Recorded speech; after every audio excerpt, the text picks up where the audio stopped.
Good evening, everybody. I'd like to call to order the Bloomington Historic Preservation Commission meeting for Thursday, August 8th. It's August 22nd, 5 p.m. Thank you. Tanya, did you want to Recording call? in progress. My apologies. So we'll That's go all ahead right. and take roll for today's meeting, August 22nd. Duncan Campbell, Present. Jack Baker, Present. Karen Duffy, present. Jeremy Hackard, Here. Marlene Newman, Ernesto Castaneda, Daniel Schlegel, Here. Sam DeSolar, Here. John Saunders, Here. Elizabeth Mitchell, Here. William Folk, Present. Reynard Cross. Here. Terrific, thank you. All right, we need a motion for approval of the minutes for July 25th. So moved. All right, Second? Tanda? Okay, and so this will be for the minutes from the meeting of July Hmm? 25th. We've got Duncan Campbell. Oh, I'm so sorry. We're voting members only, not advisory members. Marlene Newman. Ernesto Castaneda, not present. Daniel Schlegel. Abstain. Sam DeSolar. Yes. John Saunders. Yes. Elizabeth Mitchell. Yes. William Folk. Yes. Reynard Cross. Yes. Approval of the minutes has been achieved. All right, thank you, Tanda. All right, let's move on to certificates of appropriateness. We have COA 24-30, 1300 East First Street. Are the homeowners with us this evening? Great, thank you. Yes, I believe we have John Simpson, the property owner, representing the petitioner. So this application came to the commission on, the applicant came to the commission on June 13th for a retroactive COA for the replacement of a 6-panel solid wood door with a new door with 3/2 window panes. The application was denied, and as the petitioner no longer retained the original, the installation of a door resembling the original was requested. Additionally, it was discussed at the meeting that as part of the portico stabilization, the existing concrete steps were removed and replaced with limestone, and the iron railings on either side of the steps were removed without a COA. The request from the petitioner is for the replacement of the front door with a custom-built solid wood door with either 2 or 4 windows based on designs present in the neighborhood, as well as replacing the front steps from concrete to limestone and the installation of a metal step railing. I'm just going to read through some of the guidelines because there are a few things in this petition. So one of the goals of the Allen Heights Neighborhood District is to preserve the local limestone heritage through careful stewardship of irreplaceable historic features. Therefore, the removal of masonry or stone features or structures that contribute to the historic character of the property is not recommended. Retaining masonry features and statuary that contribute to the historic character of the site, including, there's a list here of a number of features that are included in that. For architectural metals, the recommendation in the guidelines is to replace missing elements based on accurate documentation of the original or use a compatible new design. For doors, if original doors, windows, and hardware can be restored or reused, they should not be replaced. And when restoration, replacement, or installation of new windows or doors is necessary, the guidelines suggest replacement of missing features based on accurate documentation of the original. So staff recommends approval of the limestone steps and metal railings and suggests that the replacement door match the original. The Allen Heights neighborhood guidelines place great emphasis on the retention and repair of limestone features, but have little to say on concrete. Other than that, its replacement in kind does not require a COA. The replacement of concrete steps with limestone should then require a COA, but this alteration complements the neighborhood's limestone heritage, which is one of the stated goals of the district guidelines. The previous iron railings were of minimal design, and the proposed substitutes are also modest in design. Neighborhood guidelines state that if original windows, doors, or hardware can be restored or reused, they should not be replaced. Because the original door was removed without a COA, replacement in kind would be the most appropriate treatment. All right, thank you. John, do you have anything to add? Well, depends on what you're gonna say. Well, we'll get through our questions in. Okay. Jack, questions? The original door, it's a little hard to see. It's a 6-panel? That's right. 6-panel, and one of the proposed doors is basically a 6-panel, but with 2 of the panels being windows. Is that correct? Okay. I think I read in the documentation that you went around the neighborhood and looked at other houses, other period houses. Is that correct? And found other doors that matched. Did you find doors that matched your original door? Honestly, 5% of them were solid, and the rest of them all had some sort of window, thing going on. 2 windows, 4 windows. Windows definitely more than in a colonial door, on a colonial house. And one of your reasons for replacing the doors, I remember, was to get additional sight line for people to be able to look out when someone came to the door. Is that correct? Well, really, we had to do it because it was shot. But, and I don't know if I got this across last visit, but maybe you guys had a different perception of it, but I had no idea in the world for a second that I had to do anything to change that door. I was busy working on the house, it never dawned on me, so, I just want to get you guys to know that. I understand that. But, so anyway, But you've answered my questions. Thank you. oh, okay. No more questions. All right, thanks. Sam? Have we heard anything back from the Neighborhood Design Review Committee? Yes, they basically asked questions about the need for windows in the door. Okay. So there's also 2 guardrails that were removed. Are those proposed to be replaced as well? Yes, and I have images in here of the type of railing that's been proposed. Yes, thank you. I can go through, actually, I have images in the slideshow.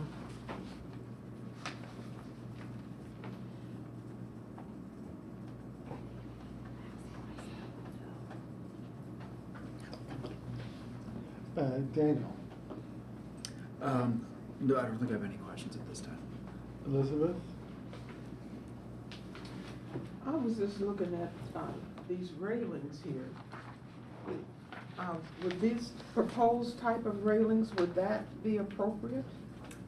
So according to the guidelines for the district, when architectural metal is replaced, it should either be based on accurate documentation of the original or a compatible new design.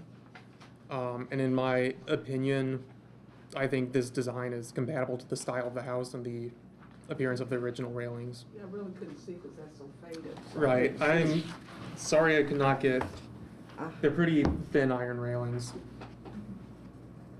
Okay, I can see this Mhm. design pretty good, but I just see the top of that.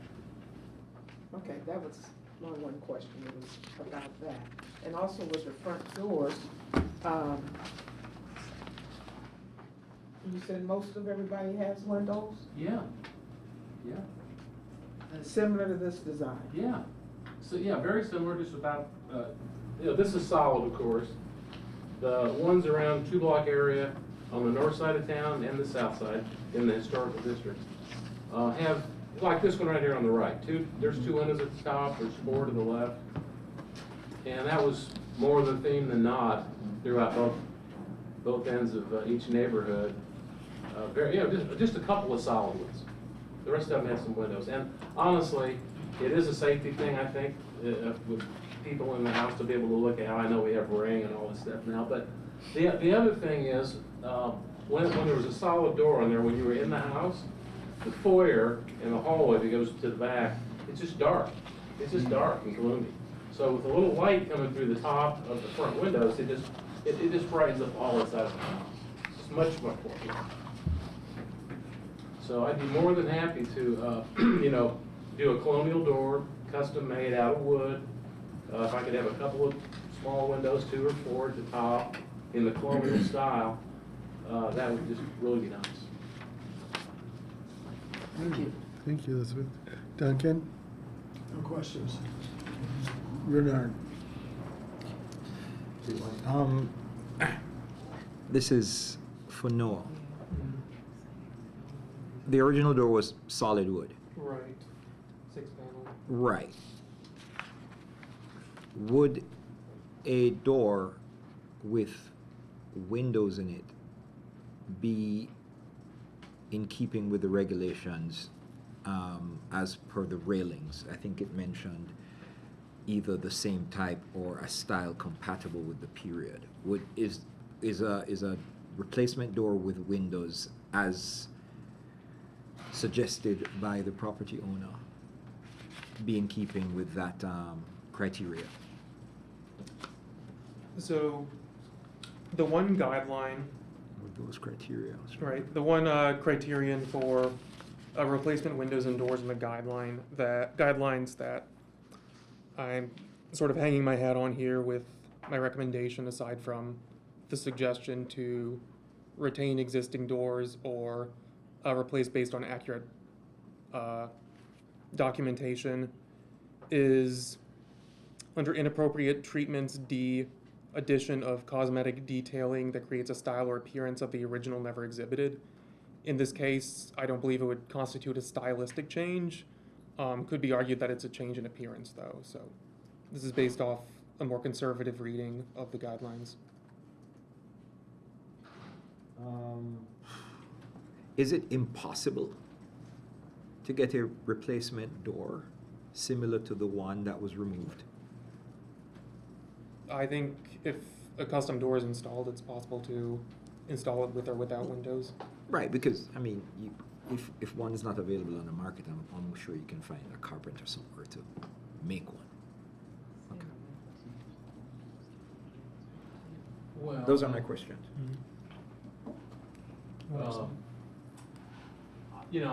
I guess another question you might ask is the door that we removed that was rotten, is that even the original? I mean, it's 125 years old, so, I mean, maybe that's been replaced once, maybe it was glass before that.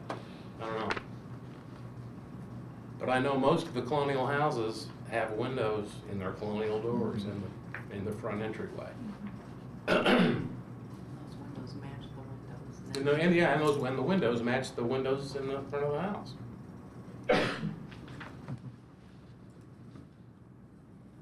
Okay. You good? No questions? No No questions. questions? I haven't got any questions, so why don't we move on to comments? Jeremy's online. Oh, I'm sorry, Jeremy. And Marlene's there. Jeremy? That's okay, no questions. Marlene, do you have any questions? I don't have any questions, thank you. All right, thank you. I mean, we've seen anybody else online? Okay, let's go to comments. Jack? The original door was a 6-panel solid door. What's being proposed is something that looks like a 6-panel door with the one I've been looking at is the panel door with 2 windows at the top. Now, if we were to allow the door to have windows, I would have to say that I don't buy that the windows in the door add anything for security. They're too high. I don't believe you're going to be able to see anybody through those windows as high as they are on the door. Now, the design that they put in originally had a lower set of windows that you could see through, but these I don't think you could. That makes sense.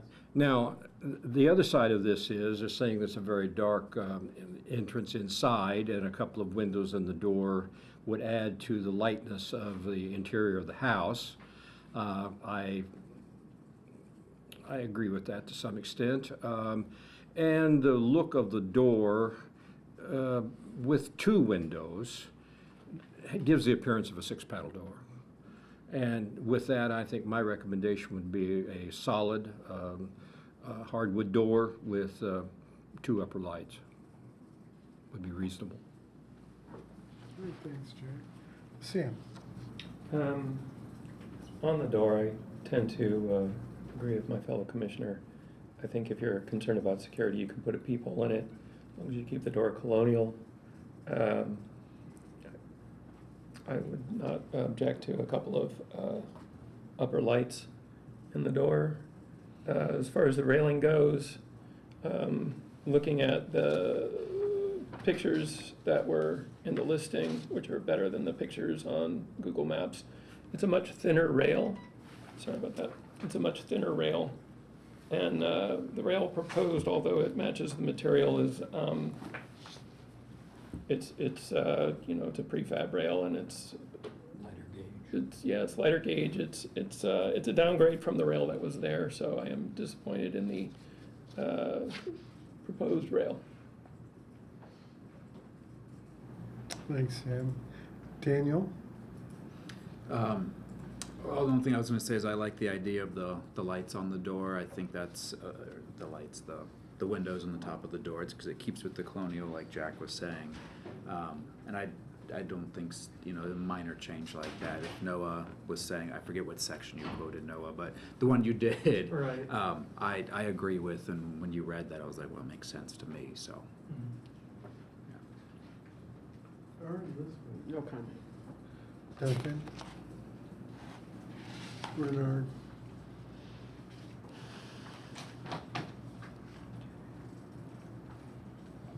Give me a second.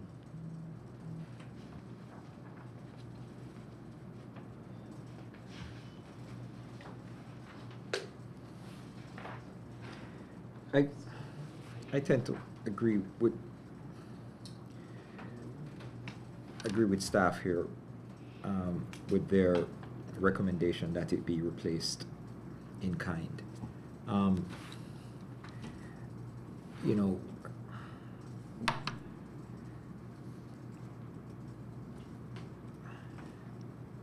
I don't see the benefit of additional daylight coming through windows in the door, offsetting the fact that this door was removed and replaced in the way it was. I think it should be replaced. If it's at all humanly possible to replace it with an in-kind door, I believe that should be done.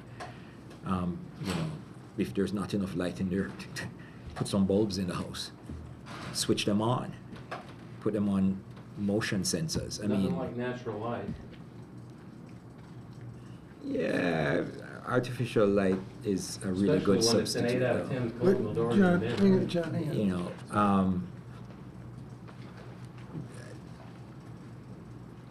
on.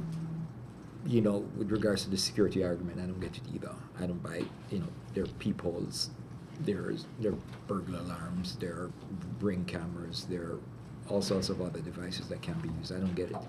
And I don't think it matters either. That's my opinion. I agree that the recommendations by staff should be what we demand of the petitioner. Can I ask a question just for clarification, Noah? Is security or interior light within the HBC guidelines? I didn't think it would. It's not considered it's not an additional consideration. I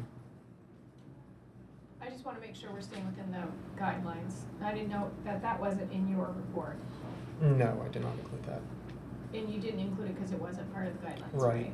Mm-hmm. I just want to make sure that we stay within our framework. All right, thank you. Bill? Okay, so, it's John, correct? Yes. So, John, thank you for all the research that you did of walking around and looking at all the other doors.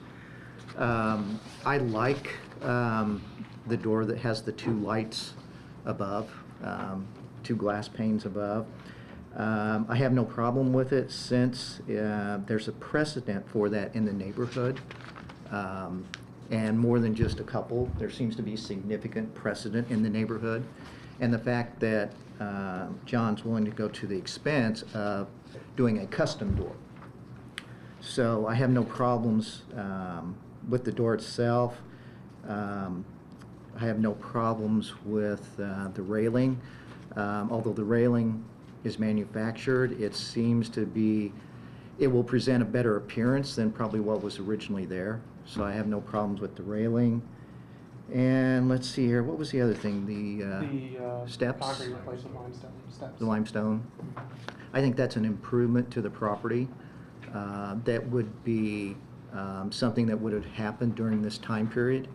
I think it's probably a better material than what was there previously, so I have no problems with that either. So I think that's it. Good, Karen. I have no comment. Okay. So I'm in agreement with the door change. I think that's fine. I'm not sure you'll get all that much additional light in there since you have the side lights. But I do have a problem with the railing. I think the railing, you should go ahead and have it duplicated with what's there, because that was iron. I mean, that was hand forged in somebody's shop and put together, and what you're proposing is manufactured, and it kind of looks. What if I had a forged iron, substantial metal to match what's already there? So it would be the same around the whole house. I think that might have been. You think I that could would have be P&L appropriate? sheet metal do it. Yeah. I think that sounds fine. Well, I mean, I recommended approval for these railings, which, Right. Don't mind doing that either. Yeah, I'd like to see the wrought iron put back in place. Other than that, I think it's a good plan. I like your limestone steps, and I like everything else you've done. Thank you, John. You're welcome. All right. So we need a motion. Marlene and Jeremy. Oh, I'm sorry. I'm going to forget you guys all the time. Jeremy, you got any comments? Actually, I think Bill said everything that I was going to, so I pretty much I agree with what Bill said. Thank you. And Marlene? So I have some comments. First of all, I agree with you, John, that the railing should be wrought iron because because of the material, the quality of the material, and the strength of the material. It can be finer, and it would look better with these delicate columns that are on the house. Okay. So then the other thing is that the problem with the door. So the problem with the door and the light inside the hallway is that the facade faces due north and has an overhang, and there won't be any light, more light than you have now. I can assure you that's not the case. Well, I can assure you that it will be the case unless you have some magical mirrors on the floor. Well, let's stick Welcome. to the Look. design of the door. Yeah. Right, so I would suggest that the door be solid, and the reason that I do that is not only because there won't be any more light going into the hallway, but if you go back to the examples that you had that were colonial style doors, and if you put them, so what these have done is they've taken a grid, and they've used this grid with the 6 panels, and they've matched it to the side lights on the 512, which I assume is your house as well. So they somehow allow the windows to be naturally incorporated into the grid of the colonial, the standard grid of a colonial whatever door. So if you go back to the door, the original door, could you go back to the door on the house, please? Okay, so in this one, it's really interesting that the frame around the door is really elegant and special. And when you add another grid line to that, it will sort of take away from the business that is surrounding the door. So I would say just a solid door, and I don't think that any more light will come in. And as far as security goes, you have these side lights that people can look through too, which would be much more efficient with respect to security, because they're actually at eye level. They're stained glass. They're stained glass. Stained glass? Are they are they stained, or are they? Stained. Can't see through them. Can't see through. All right, well, I think a little tiny security hole would be fine, and not the additional windows. I And think the that's- security part too, though. Are you done, Marlene? Okay. Go ahead. Go ahead. Sorry, I just wanted to point, like, security was our reasoning for doing the 3/3. Right, Mhm. I Like, get, it's I not get the it, argument for the new but door. so put We understand that. one of those peepholes in the door, which you can look through, work really well. Probably better than the windows that are too high. I mean, they're gonna be like 6 feet high or something. So, anyways, I would say solid door and, wrought iron railings and the, limestone step. All right, thanks, Marlene. Anybody else have a comment that's online? I've asked people if they were interested to raise their hand. So far, there's no indication. Okay, good enough. So we need a motion. So there's 3 items to consider in this motion. There's the steps, which sounds like everybody's solid on. There's the railing, and there's the door, which have some mixed opinion. Yes. Make a motion? I'll make a motion to approve the steps and entry floor as installed, to approve a 6-panel door, custom door with or without lights at the top, and to approve a staff-approved wrought iron rail and guardrail. Second. So we have a- Second? Yeah. We have a motion and a second. We're ready to vote now. Marlene Newman, Yeah, it's odd, because I would vote on the wrought iron rail and the limestone, yes, and the door, no. that is not the motion on the That's table, not- You however. have to vote on the Right. motion. Yep, Yeah. The motion was made and you have to vote up or down on the motion. yeah, the motion is on the steps and the entry That's what I floor. So the motion on the table, and correct me if I'm wrong, are the steps and the entry floor as installed and staff-approved wrought iron railing? Yeah. Is that accurate? And And the door with 6-panel with Yeah, or without 6 windows. panels. With or without the 2 top lights. Right. Yeah, Mhm. That's an owner-selected Right. option. we had a All right. second on that. So Okay, we'll go Mar- back through with that Can I motion. pass? Can I pass and go on to see what other people say? Can I pass and come back to me, please? Sure. Okay, Yeah. okay, so we'll move on with voting members. Daniel Schlegel, Yes. Sam DeSoler, Yes. John Saunders, Yes. Elizabeth Mitchell, Yes. Bill Folk, Yes. Reynard Cross. No, and I feel that the only thing I disagree with is that the door should be as the original without the lights in it. I agree So- with everything else, but So we're at the vote right now. yeah, so it's There's- no. I just wanted it mentioned for the record. That's the only issue I have. I think Sure. it should be. We're gonna focus same on the thing. vote though, because the discussion part happened, and then the final person voting, Marlene Newman. I would agree with Renard and vote no, Okay, for the same reason, door, just the door, that's all. understand, so we have 5 yes votes, and 2 no. That motion passes. Thank you. So much for Thank you, your guys. time, guys. Appreciated. Thank you, John. Thank You're you, Bill. welcome. Have a good night. You guys too. Thank you very much. And No, don't I'll for- be in don't- contact. Lindsay, don't forget us when you guys do more work. I won't, believe me, this has been a learning matter. Thank you. And, yeah, your real estate agent should alert you of that stuff. Thanks, everybody. Appreciate it. Thank you. Let's move on to COA 2431, 317 South Jackson Street. And the petitioner, oh, there you are, hi. All right, very good. Go ahead, Noah. 317 South Jackson Street. This is in Prospect Hill Historic District. That's Little Prospect Hill, not Greater Prospect Hill. Petitioner is Leah Shopcow. This house in question is the Al Hayes House in Prospect Hill. A little background just because it's cool. It's one of the few Second Empire houses we have in Bloomington. Built around 1880 by tinsmith Al Hayes. Anyway, the application is to add storm doors to the 3 street-facing doorways. And to quote from the request, there are 3 doors facing the street in the house.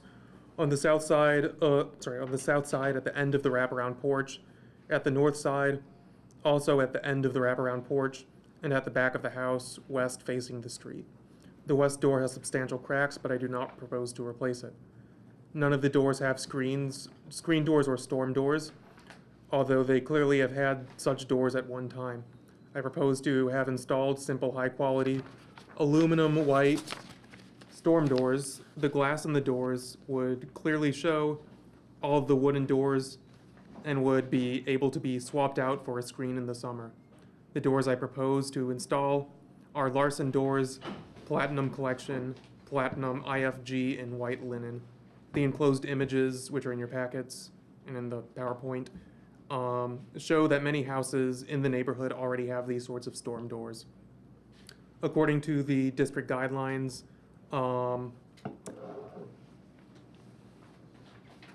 wood frame storm windows and doors painted to match the accent or trim are historically preferable to metal units. When metal storm windows and full view storm doors are determined to be appropriate, they should be painted, anodized, or coated in a color that complements the building design or color scheme. Staff recommends approval of COA 2431. The proposed aluminum doors are in a color that complements the building's design and color scheme. They reveal the historic wooden doors behind and are similar to storm doors found throughout the neighborhood. Additionally, I heard back from the neighborhood association and they give their support to this proposal. Yeah, thanks, Doug. Leah, do you have any additional information for us? No, except that clearly the one with all of the panes is a replacement door, but I actually think in our shed that we have the original one. So I may come back to you at some point and just get your check off to replace that door with the original one, which looks exactly like the others with the half glass. And the decorative, you can't see that, but there is like decorative, wooden decorative stuff on the doors. They're quite lovely. Very good. Thank you very much. Jack, questions? Purpose of these doors is what? Is it for additional insulation? Absolutely.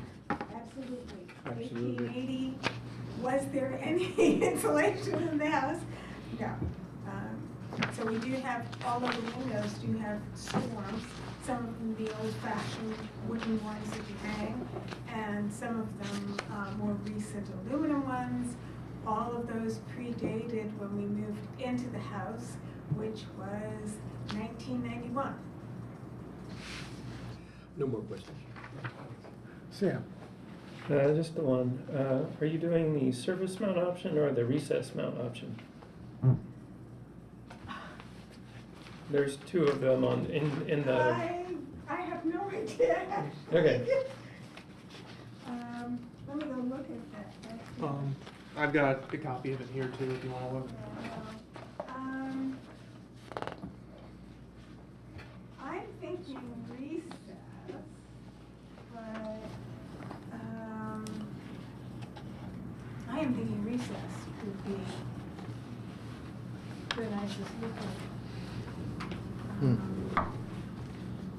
There is, as I said, there were at one point either screen doors or storm doors, probably screen doors on all of the doors because you can see where the hinges were.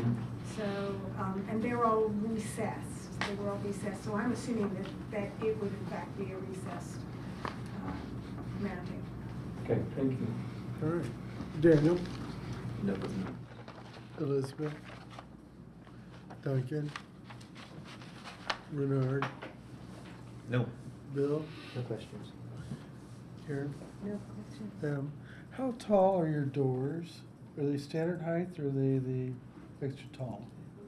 They're not extra tall. Okay. I think they're standard height. That's a guess. All right, thank you. Okay. Comments, Jack? Full questions Oh, I'm from sorry. online. God. You guys need to Just come make in some noise. person. Yes, Yeah, Jeremy. I have no questions. All right, Marlene. No questions. Yeah, wait, well, I do have one question. So this is just a stupid question, but do you have a back door that isn't facing the street? Yes, I do. At the back of the house, I'm just saying, asking that because I think if you recess the screen doors, you won't be able to open them fully. They kind of reduce the size of the opening slightly. I don't know if you ever have to move anything. they probably will reduce the size of the opening slightly because my understanding, at least from looking at the diagrams, is that, well,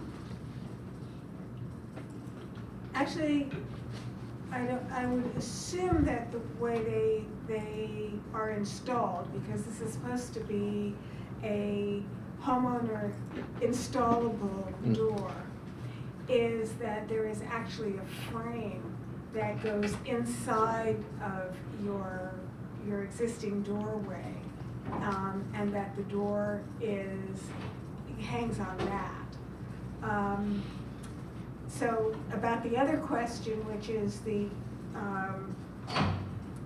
other doors, there is a back door that is on the south side of the house, and that already has a storm door on it of the sort that you would not approve these days, which is, sort of a heavy metal storm door with a window in it. All right, thank you. I don't really care one way or the other, but it would look better, I think, recessed inside, but I just thought you might think about it if you have another way. All right, thank you, Marlene. Okay. I guess we need a motion. We're gonna Could you comments? comment? Oh, I'm sorry. Let's just skip tonight. Jack? I do have one more question for you. Was security any issue in adding these doors, or was it primarily insulation? It's primarily insulation. I've lived in this house for, let's see, my daughter is 32, so 33 years. And, we've not had any problems. This is a nice, safe little town. I'm not particularly scared about that. The multi-panel door, we actually did have some plexiglass mounted on the inside, but that was to prevent the dog from leaping up and breaking windows, which he did once. Yes, there will be added security as a result of that, but that is not primarily why I want to do it. Okay, thank you. As the pictures show, one of those doors has a hole in it. And,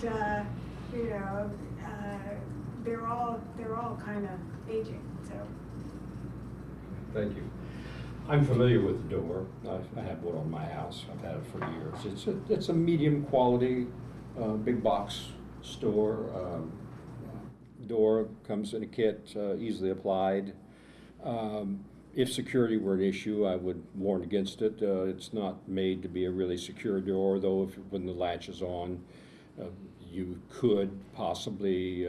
It'd take some time for somebody to rattle it and break it and get in, but as a storm door, I think they're decent quality, and the coloration and the fit to the house and meeting the guidelines, I think, is what has been done here. So I'm certainly complicit with the staff's decision on it. Sam? I'm a big fan of storm doors, screen doors. I'd point out that the one at 332 South Rogers is a custom wood one, and those are nice. They're not cheap. I have a couple on my house, and they can make a big difference in the way the house looks. So if you want my guy, I'll give you his number. But I have got no issues with the screen doors. They're easily removable. They're not going to detract from the historic nature of the house, so I support this. Daniel? Yeah, I agree with the recommendation as well, so. Thank you. Elizabeth? I just wondered, is there like a neighborhood association or someone that, what do they think, or did you So ask we did them? hear back from them. One of them sent in an email. Actually, this was not even a response to me emailing out to them as I usually do. It was from Glenda Murray, who knew that I believe Leah was applying. Sent the email to the Prospect Hill Neighborhood Association, had a brief meeting at our neighborhood picnic. Sunday, we discussed Leah Shopkow's application for HPC approval for the storm doors on her historic house in the Prospect Hill Local Historic District, and we're fully supportive of her application for storm doors. Second? Renard? Yes, Leah. That's a cool house. It is a cool house. It is a cool house, It and. has, it's very weird. He was obviously a strange guy Mhm. in a lot of ways. It hasn't always had the upkeep Mhm. it needed, so the roof above the mansard is actually a constant issue. It's not visible from the street, but there was once a classic standing seam metal roof Mm. that people did not take care of, so. That's all my comments. Thank you, Karen. No extra comments? Seems good to me. All right, Jeremy? Hey, I agree with the staff recommendations. It seems good. Thank you, Jeremy. And Marlene? Seems great to me. Great, all right. Now I think we need a motion for approval. Move to approve COA 24-31. I second. Very good. Okay, and so we'll go ahead with the vote. Marlene Newman, Yes, yes. Daniel Schlegel, Yes. Sam DeSoler, Yes. John Saunders, Yes? Elizabeth Mitchell, Yes. Bill Folk, Yes. Raynard Cross. Yes. That passes 7-0. All right, thank you. Thank you, Leah. Have a good night. Yes, please. All right. Next on our agenda is the Graduate Hotel. So we have representative here tonight. And also online, Pablo David's online. Okay. Very good. So you guys are gonna give us a brief presentation this evening? We gave you the presentation the last time that we were here. Okay. I think most everybody in the room was here for that. We're happy to give a summary of that again. I know with Margie, she may have some comments as well, if you have any questions that you have. But again, as we, not to run through everything that we went through last time, we understand that the building is not 50 years old. We had a lot of conversation about that, but our position is that that is not a requirement under local code at all. If you look at the purpose of the Local Historic Preservation Commission, local historic preservation codes and ordinance along with state code, we believe that our petition in extending this district to include the Graduate Hotel along the historic Kirkwood corridor does fulfill the purpose of the local ordinance and state code. In that, while the Graduate Hotel itself is 5-6 years old, it's right in the middle of an iconic historic streetscape, which the code, Bloomington's code, addresses and says it's appropriate to protect.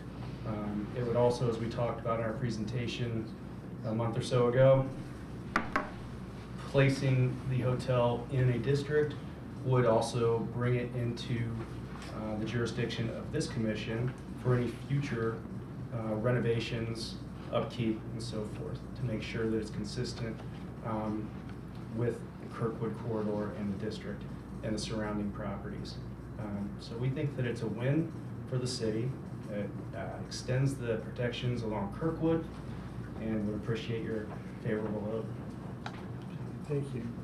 And if I could address the HPC, I wasn't at that last meeting when they gave, and I missed their presentation. Since then, I have talked to their council. did receive a reach out from one of our state representatives about it, encouraging us to allow this to go before the council for their review. And I do want to share with you the conversation that Anna and I, as legal counsel, have had, so that you guys understand our interpretation of the code.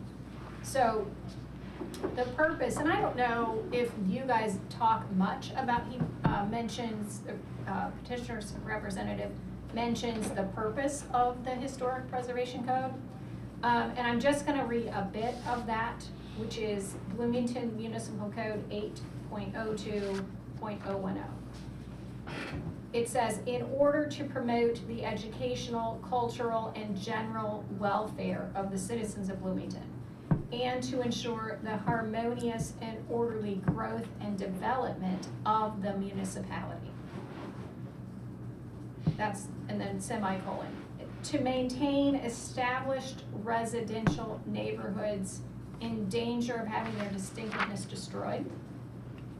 That votes in favor of sort of the HBC's jurisdiction over historic areas, historic corridors, like to enhance property values and attract new residents, to ensure the viability of the traditional downtown area, and to enhance tourism within the city. That's something that this HBC doesn't talk much about, but it is within the purpose of the code, to enhance tourism.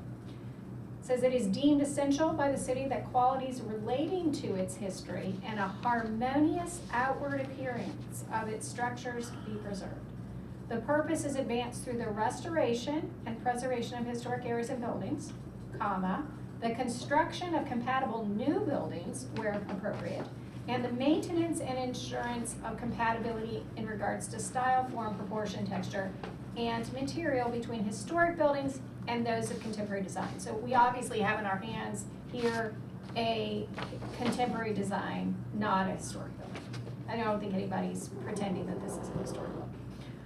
It says it's the intention of the city through this title to preserve and protect historic and architecturally worthy buildings, structures, sites, monuments, streetscapes. So in this particular situation, I think the HBC's interest in, if you look through that laundry list, it wouldn't be a historic building or structure or monument. It would be this, your interest would be the streetscape and neighborhoods. So that's the purpose. I want to just make sure that we, as you guys know, I tend to be a broken record in terms of let's follow the code. Let's make sure that any findings you guys make are within the code and within the context of the code. So in order, as you know, in order to find one way or another on this, you have to look at the criteria. And the criteria are historic and architecturally worthy. So that's under our code. We get the right citation, so we have it in the record, 8.08.010. And it says a historic district shall include a building, a group of buildings, structures, monuments, streetscapes, or neighborhoods which meet at least one of these following criteria. And I'm going to read the two that I think Anna and I talked about. We've talked with Noah that that probably are the most compatible to this request if you're looking for our legal opinion. So historic, A, has significant character, interest, or value as part of the development, heritage, or cultural characteristics of the city, state, or nation, or is associated with a person who played a significant role. Probably not so much.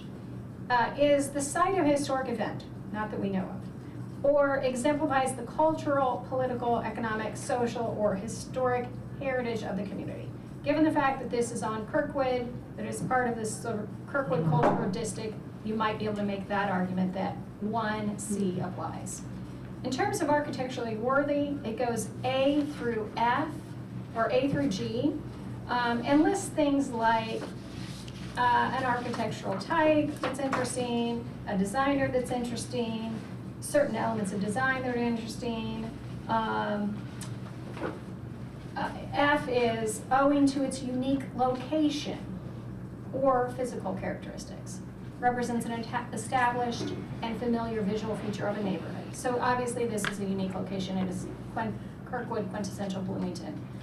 So I wanted to frame that for you guys, and before you start talking about it, before you think about your thoughts so that we can frame the record in terms of the criteria. Obviously, how you vote is how you vote. That's up to you guys and your expert opinions. I think you could vote either way. I, as a lawyer, could make a case either way on this one. But certainly, you have the authority to make a recommendation to the council if that is something you choose to do. And if you choose not to, that's certainly within your purview as well. But I wanted to explain what we think is a code. Anna, do you have anything you want to fill in?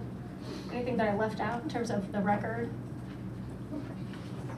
Okay, and I also talked with Noah. I feel strongly that Noah's the expert in terms of historic preservation.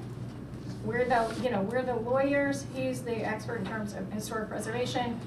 So I don't, it's not something that the lawyers necessarily have to be in lockstep with Noah's recommendation.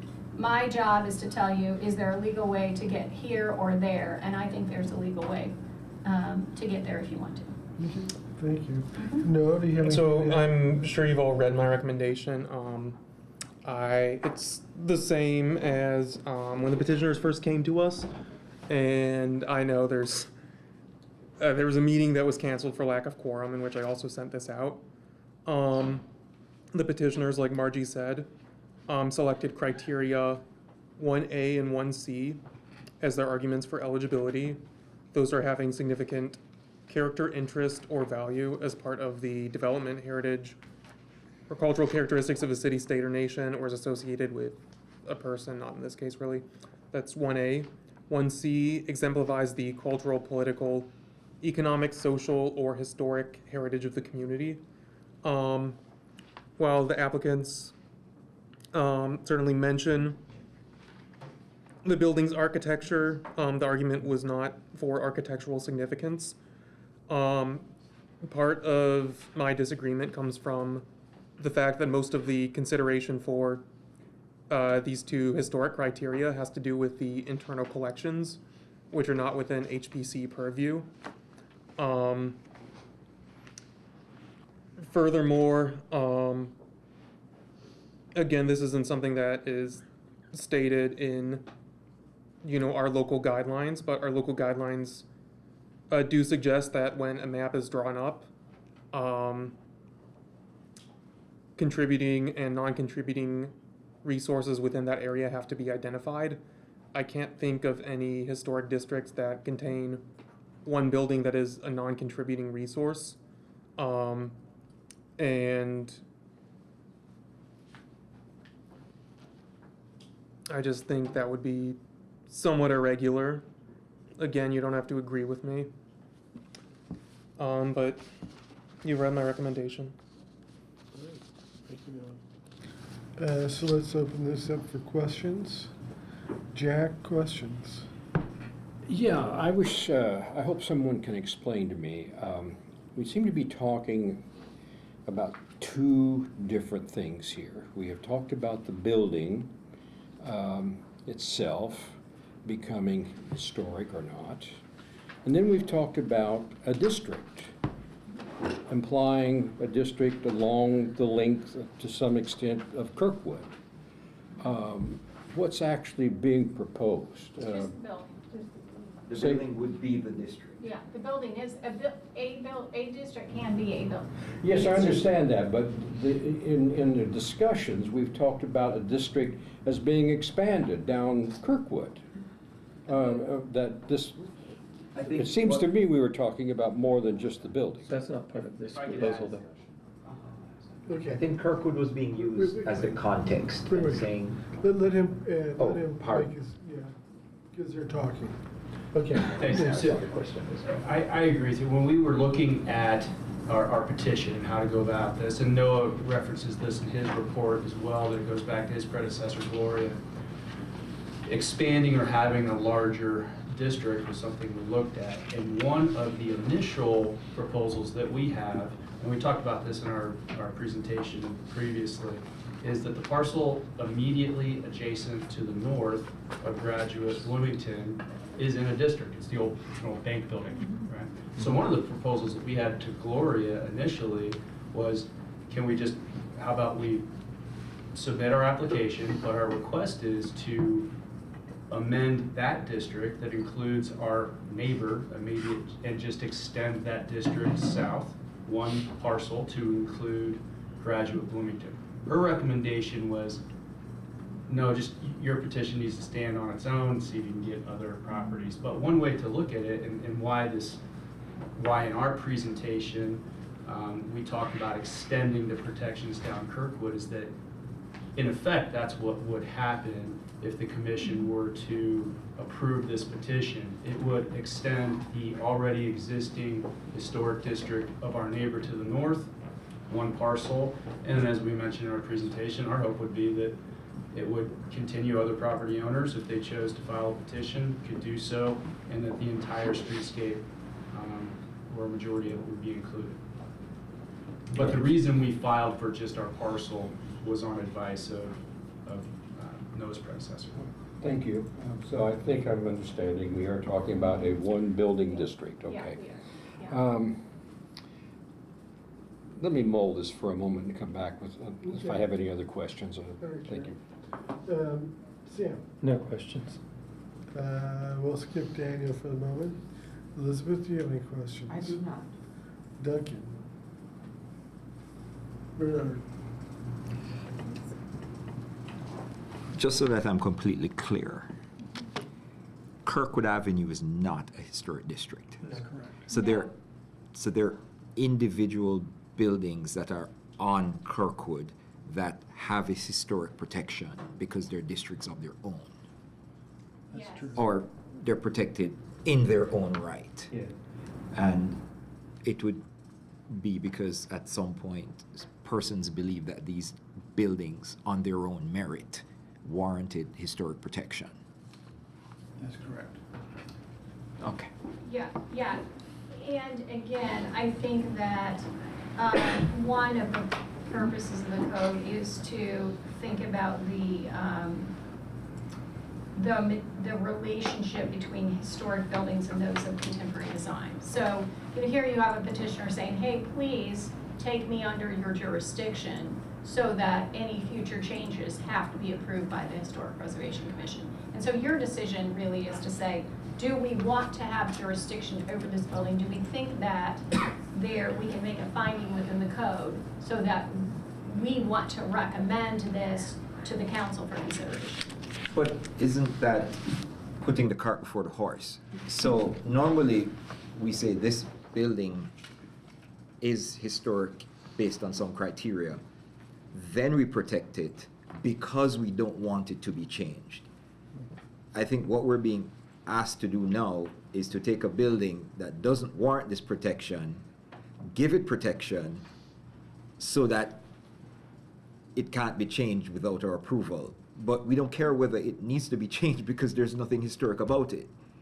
So it's kind of this weird, almost circular, ridiculous argument.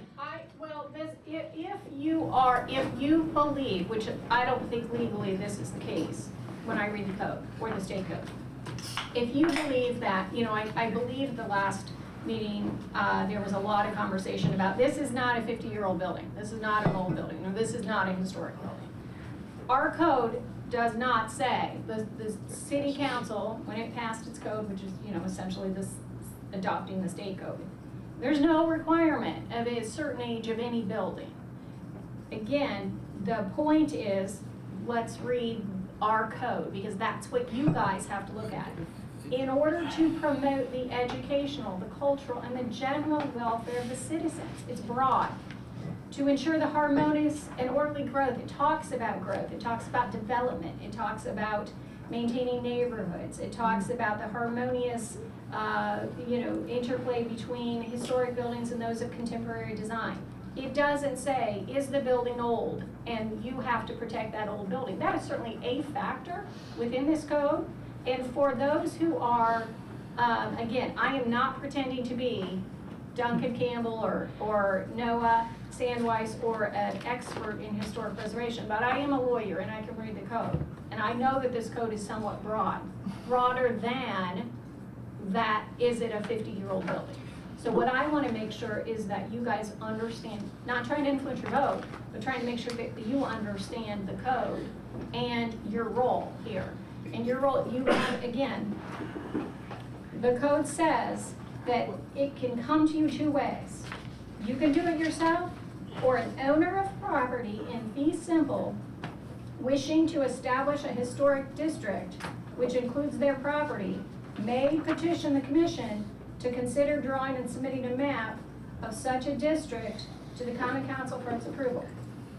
And that's what we have here. We have a property owner who says, I have a map, I have one building, and I want you to consider passing this map on to the city council for their recommendation. For the or sake, for their vote. for the sake of being clear, would it be helpful for me to read through the two criteria that are being considered and then the language of the application? I think that would be, because it's been a bit before, Okay. since the last But, meeting. so, if I may, I think I still have the floor. I've also read this. I've seen the presentation. We sat through the presentation. You know, I'm not a lawyer, but I've spent enough time in the public service writing policy, and you know, to be able to have a fair understanding of how laws are written and how those that pass laws more or less intend for them to be applied. There's no law that speaks to every single thing. That's why human beings are put in position to interpret them within context and with a clear understanding of the purpose and make decisions to the benefit of the community.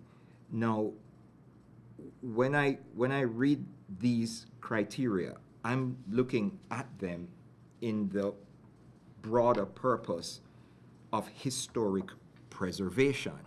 And everything comes back to historic preservation, exemplifies cultural, political, economic, social, and historical heritage of the community.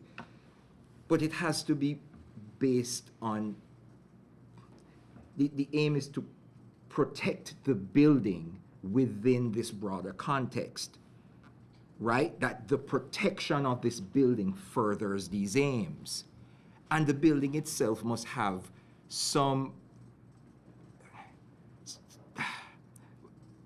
must meet at least the very basic definition of historic, right?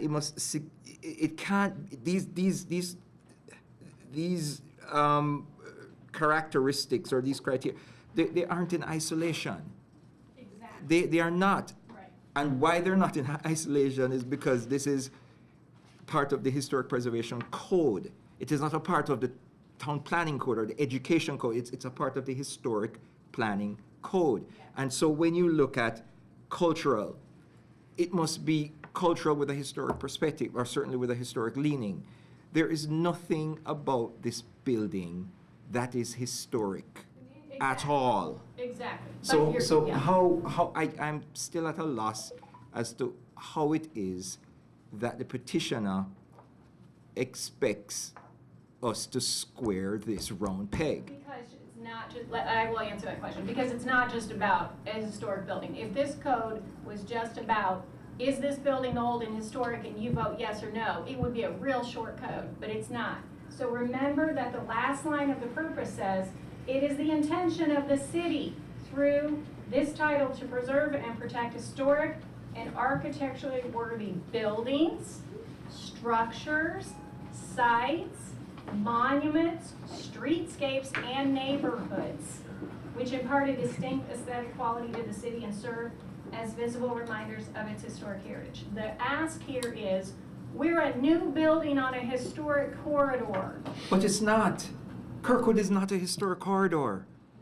I'm saying this is the petition. You can agree or not. No, but by definition, it's not. It's not been defined as a historic corridor. It's not under historic protection. So, right. Right, I understand, but it's historic in the sense that this is sort of quintessential Bloomington, Kirkwood, and they're saying, hey, look, there's a historic building right next door to us, there's historic buildings dotted through Kirkwood.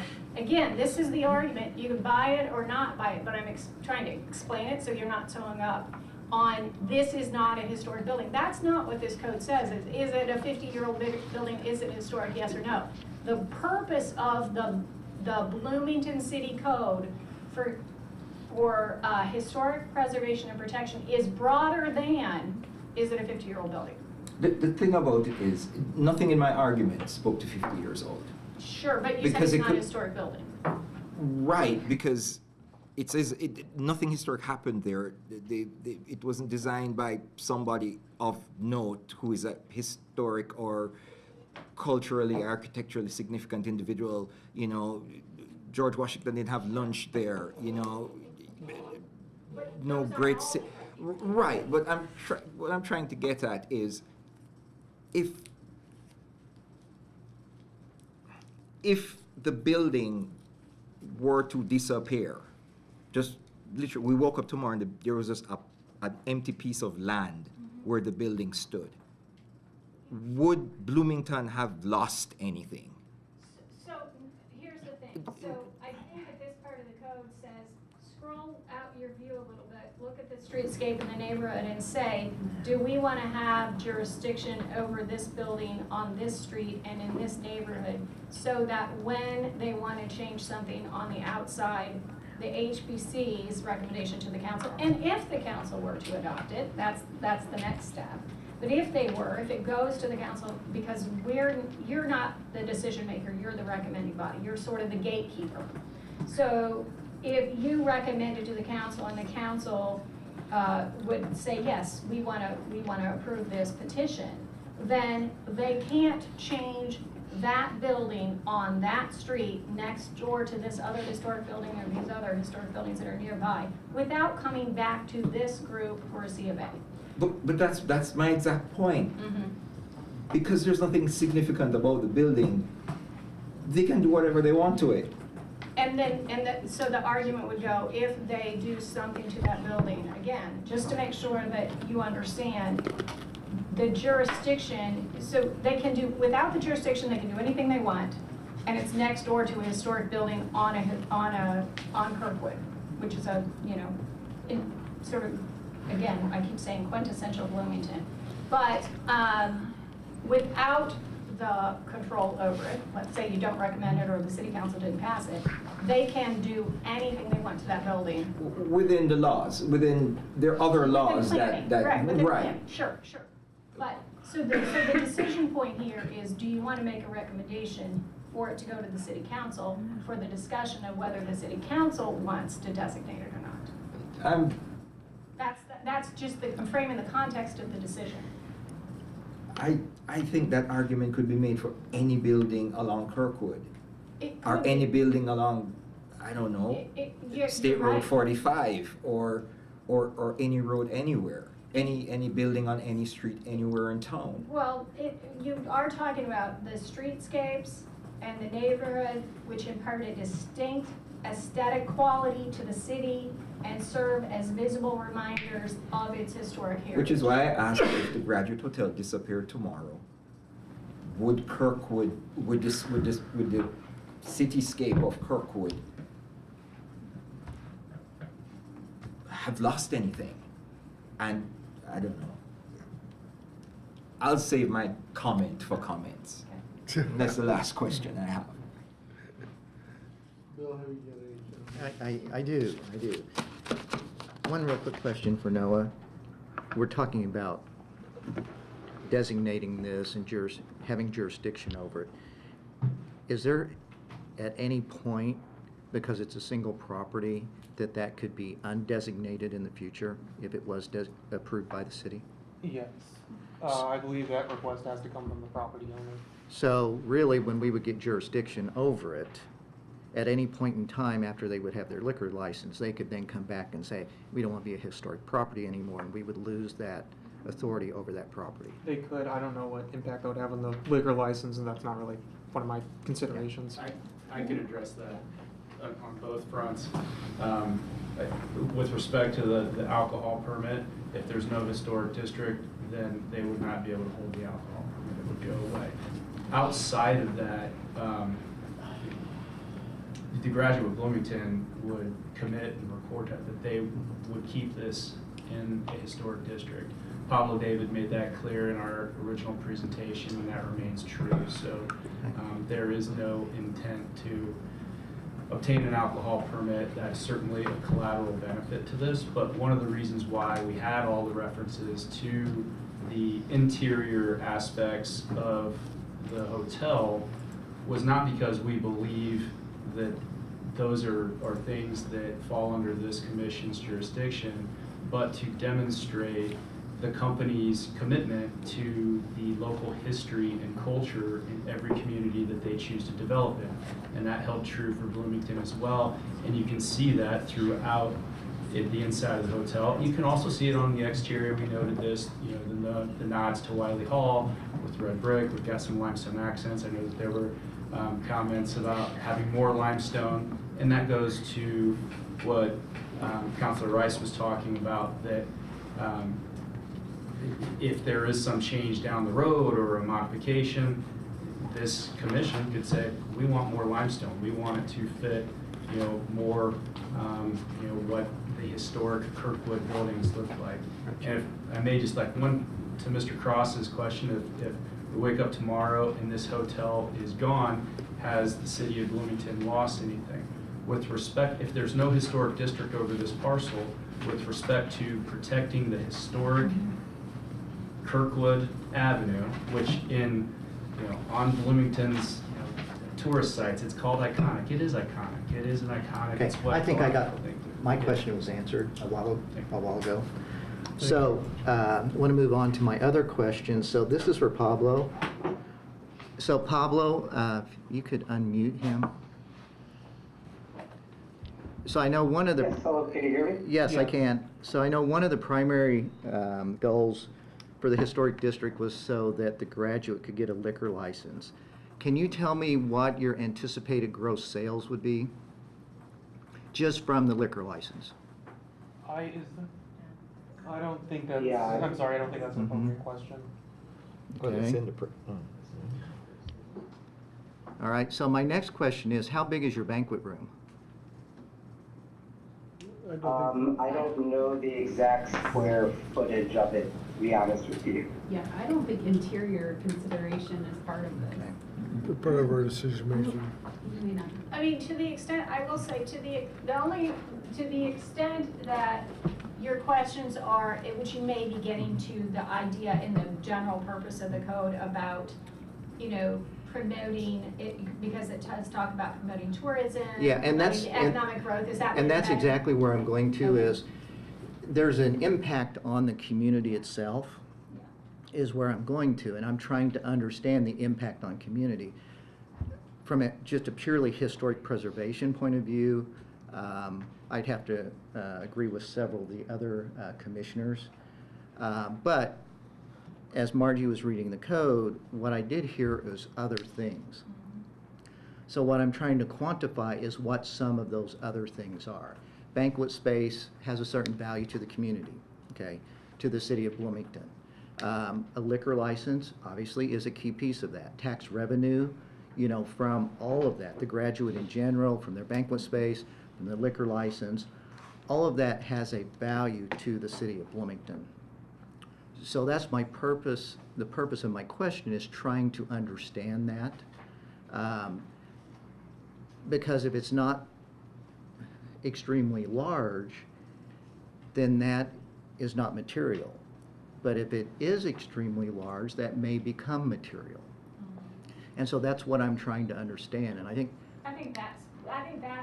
that's fairly within the purpose, in that it does talk about ensuring the viability of the traditional downtown area, so the viability of the downtown area, and to enhance tourism within the city. So so to the extent that you know and can answer that in that context of, enhancing property values, attracting new residents, enhancing tourism, etc. Please do. Yeah, I unfortunately don't know those figures right off the top of my head, but I can paint you a fairly accurate picture of it. As far as square footage is concerned, I know that we are arguably the top, if not one of the top, event spaces in Bloomington in terms of size. We turn away weddings, banquets, meetings for the university and organizations week in and week out because of their desire to have a liquor license somewhere, and have that meeting space downtown. And in terms of revenue, it's I don't want to be hyperbolic or exaggerate, but I mean, on a yearly basis, I think a conservative estimate is, hundreds of thousands of dollars worth of events every single year. Okay. All right. And then I think my last question, Pablo, this is probably for you as well. I know you, if I recall correctly, I think there's a church on the front of the Graduate across the street, but I think there's also one behind the Graduate, which would, and I remember you talking about, or the attorney talking about one of the churches, and that they necessarily didn't have any, they really couldn't come to consensus, and they really worked on consensus, but they didn't have a problem with you having a liquor license. Can you refresh my memory if that's accurate? And did you also have the same discussion with the church that is to the back of the Graduate? So as far as the church in question, we had very direct, productive conversations with them, and you're right on their church council was not able to come to a consensus on a decision, and we were essentially tasked with coming up with our own creative solution, and we really couldn't count on the church, and that's something that we had to respect. They have other things to worry about, their congregation and their own well-being, and this was just something that they couldn't spend time on, and so we talked with them, Pastor Lisa and some of the other church representatives, and as far as the other churches, my understanding, I was not around during this time, and so I don't know the exact history, but my understanding is that there was some sort of tweak in state law that essentially put us out of that threshold, that the court beat in terms of how far away we were. So it kind of became a moot point. That's always been my understanding. Gotcha. And I think I did have one more question related to the Graduate. I know the Graduate is a brand of itself. Is it a sub-brand of another larger hotel chain? I'm not that familiar with the Graduate. Yeah, so in late May, we closed on selling the IP to Hilton. So Hilton does own the IP. That's not a secret. That's very public. But my firm, AJ Capital, who started Graduate, we retain ownership of every single building and hotel currently in existence and that is being currently developed. So, while Graduate may be a Hilton brand, the ownership and the people who are running it I'm a part of that firm. And Hilton doesn't, other than some ancillary stuff, the day-to-day is on us. Okay. I think that concludes my question. All right, thanks. No Karen, questions. I haven't got a question. Actually, I do have a question for now. It was brought up about if they got their designation and then about removing that designation. What would that process be? I mean, how easy would it be for them to change that. I can check that if you want to, or if you want to. I was just gonna say it's easier for a single building district, but if you wanted to elaborate. So it's in 8.08.070, and it says that the owners of the buildings, were site designated as a single site historic district may sign and file a petition with the common council requesting removal of the designation, or site as a historic district. So, and then the common council, would submit a petition to the commission. Then you guys would conduct a public hearing, not later than 60 days after you get the petition. And then you have this hearing, you publish notice of a hearing, and, obviously that means the public can, and you're trying to welcome them to come. And then you have to make certain findings at a hearing. And then, it says, it goes on to, again, I can read this whole code if you want, but essentially that's the gist of it. You've got to have a public hearing, you have to make certain findings, and then one of which is, would removal have an adverse economic impact? There's, again, several. And then 10 days after that hearing, you have to submit to the common council your findings, and then the council has 45 days after getting your findings, in order to either deny or grant the petition. Sure. Thank you, Margie, for that information. Okay. Jeremy? Just given your background working for the state in historic preservation, have you seen a lot of 6-year-old buildings designated solely as their own historic preservation district? I don't know about local designations in other cities.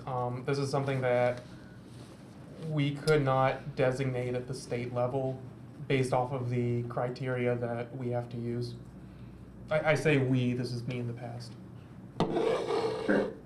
But I guess just also, just your background in history and education and stuff, do you ever read about or see a lot of, single building districts with one building that was 6 years old?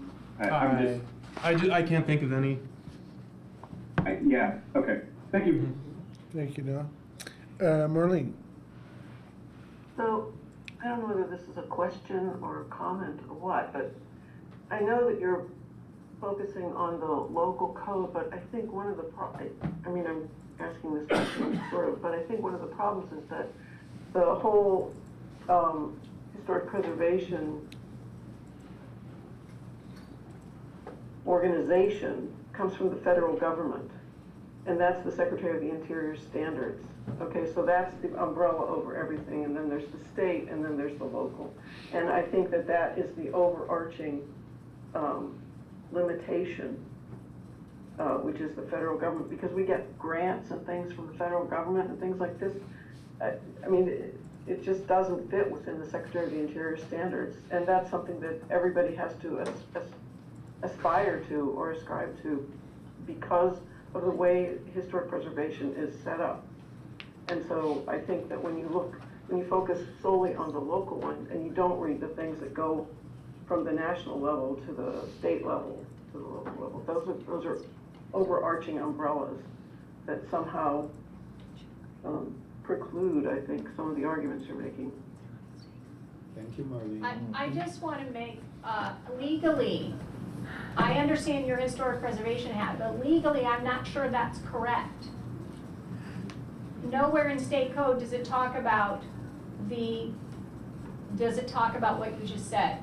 I understand that. It most certainly does, and I just read it. Okay, but I just want to make sure that you guys are making your decision within the confines of state code and local code, not federal code. Federal code enables state code.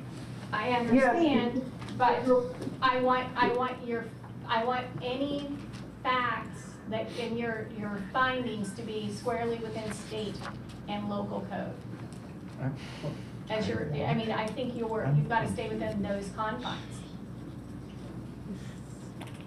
Tell me. I don't think you get it. The federal government No, I understand. Can I finish? I'm speaking. The federal government has, the code is, everything that you've been reading comes from the federal government. Everything. You know, you can't, it's a historic building or it's not a historic building. And in my opinion, a 6-year-old building is not a historic building. And I mean, I could see it if there were an entire district that ran the length of Kirkwood and this building happened to be in it. Then it would be included by virtue of its neighbors. But if you're excluding the federal government, I think you don't understand this whole process or how it. I mean, there are laws going back to 1967 or 64. Duncan, you can fix. You can 66. help a little bit. 66. Credit. To define all this stuff, I don't think we can get around. Again, I'm trying to make a good record. Bloomington's Historic Preservation Commission was created in 1995 by ordinance of the Common Council, and I do not believe that, and I'm not disputing that you understand the federal code. I'm sure you do, and I'm sure that it influenced the state, but I'm just saying that I don't think that was part of the ordinance, and I want to make sure that you guys are getting clear legal guidance about your fact finding.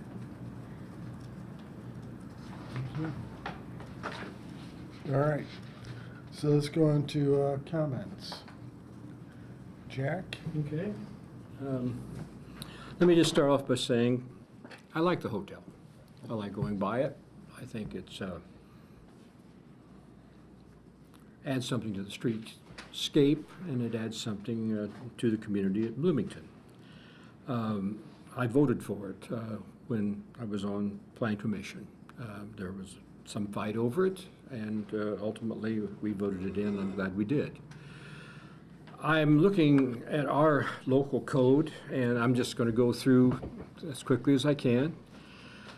The historic district criteria, districts shall include building groups, building structures, sites, monuments, so on, neighborhoods which meet at least one of the following criteria. Historic, has significant character, interest, or value as part of the development, heritage, or cultural characteristics of the city, state, or nation is associated with a person who played a significant role in the state or national history. The word that I put most significance on is the word significant. Has significant character, interest, or value, and so on. Or is the site of a historic event, or exemplifies the cultural, political, economic, social, or historic edge of the community. Exemplifies and significant are the two words I pick out of those three A, B, and C here under historic. And is it significant, and does it exemplify? Well, no, I don't think so. I like it. I'm glad it's there, but is it significant beyond what's already there? There are other businesses along Kirkwood. There are businesses in this city. Is it significant? Does it stand out beyond those in all of these characteristics? No, I don't think so. And is it architecturally worthy? This is under 2, A, B, C, D, E, and F. Embodies distinguishing characteristics of an architectural or engineering type as the work of a designer whose individual work has significantly influenced.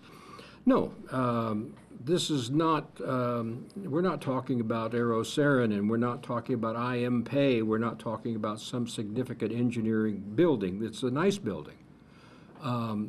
But does it embody? No, I don't think it embodies. It's good, but it's not beyond many other buildings in this town that are not being asked to be historic.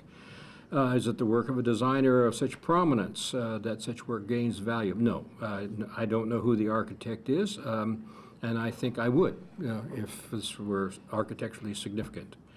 Contains elements of design, detail, materials, or craftsmanship, which indicate a significant innovation. No, I don't think so. It's the building. I watched the building go up, and it's standard construction. It's used by many other buildings in the city, so it doesn't stand out. And does it contain any architectural style, detail, or other element in danger of being lost?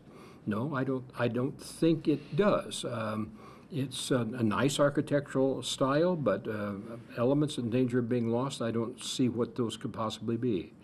And owing to its unique location or physical characteristics, it represents an established or familiar visual feature of a neighborhood or of the city. It adds, I think, adds to the streetscape, but is it significant? Is it beyond what other buildings in the area or other buildings in the city add? No, I don't think so. So I'm saying in summary that it just does not meet the criteria for becoming a historic district.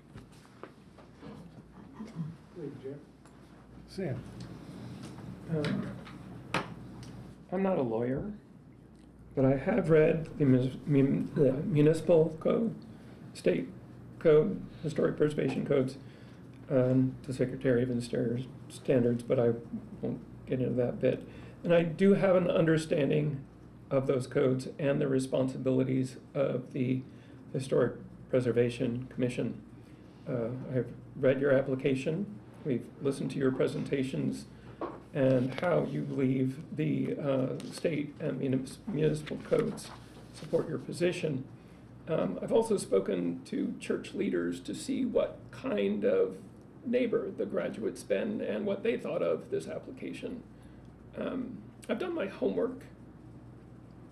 I'm a registered architect with over 30 years of professional experience in architecture, urban planning, and historic preservation. I strongly oppose the petitioner's position. I strongly support staff's recommendation that this petition be denied. Thank you. Daniel? Wow, those two are hard to follow. So I'll say Jack hit on a lot of the stuff I was trying to formulate on and some of the wording that he brought up, so that, but I also agree with what Noah's recommendation is. Thank you, Daniel. Elizabeth? No need me adding to that. They did a wonderful job. Thank you. Duncan?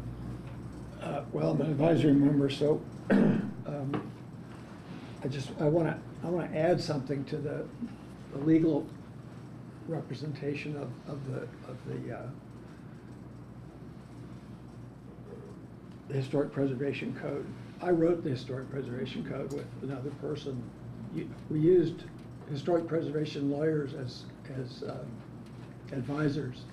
We read over 30 state codes, and we used some reference materials that are generally accepted as positive ways, references for the adoption of and construction of historic preservation code. And one of the most time-consuming elements of writing that code was developing the purpose, the statement of purpose.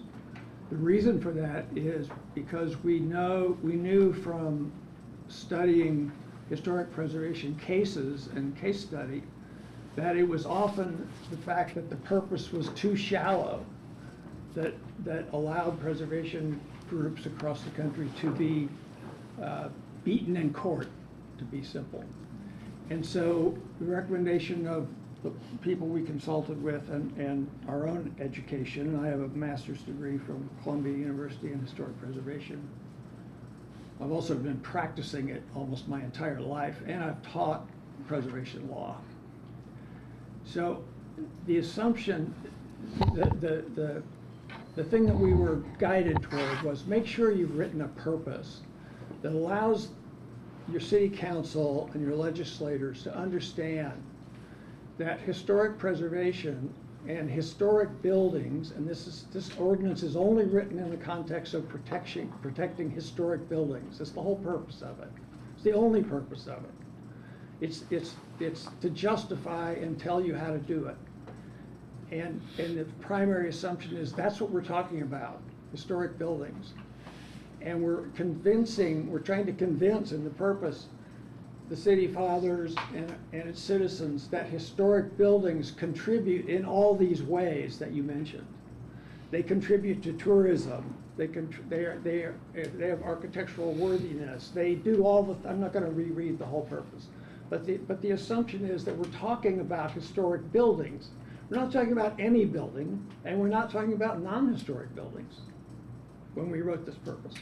The purpose is to show how broad historic preservation's influences can be and how they can contribute to a community in all these different ways. And that's why we took weeks to develop, and we looked at statements of purpose from the best codes in the country.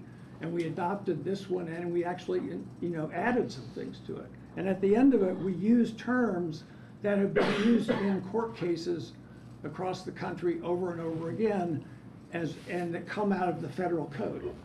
So structure has a very specific definition under historic preservation. It's not all structures, it's historic structures. Okay, just as an example. So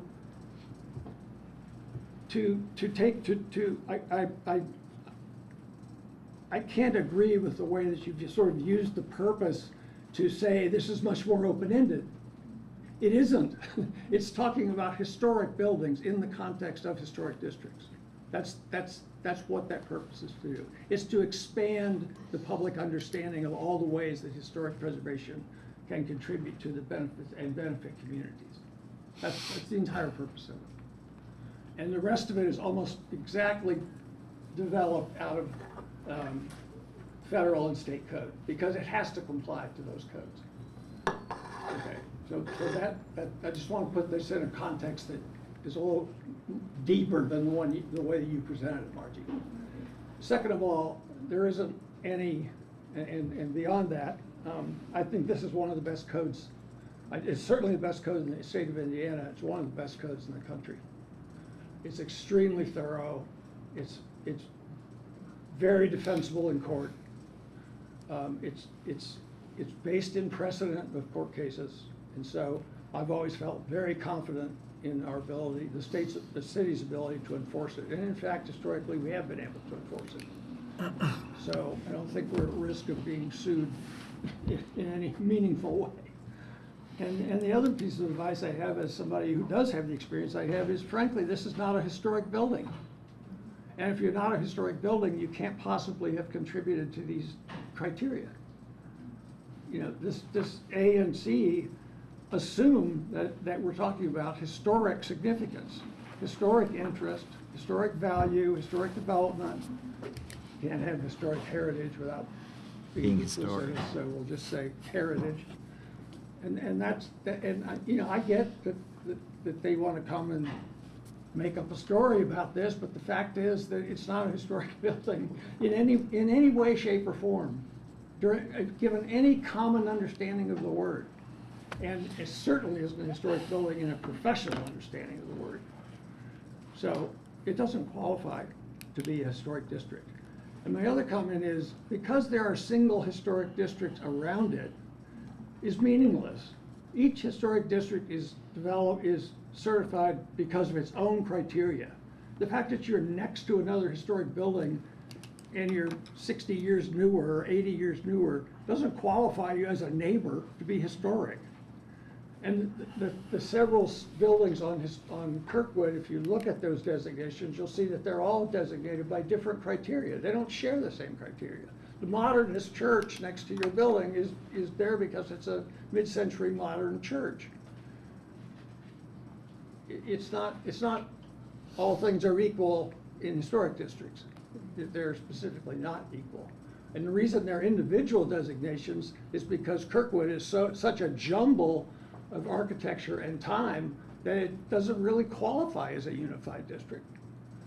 So, you could qualify technically as a site. If you want, I can give you a lecture about the difference between a site and a structure, or a district.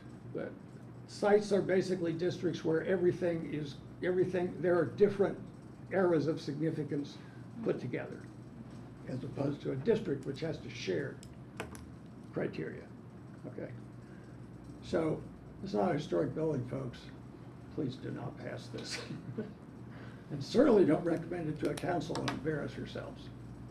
Thank you, Duncan. Bernard?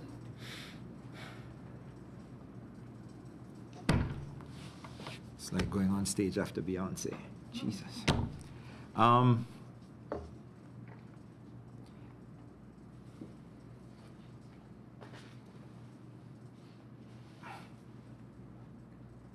I learned very, very early in life to, you know, there's an old saying: the laws are for the guidance of the wise and the strict adherence of fools.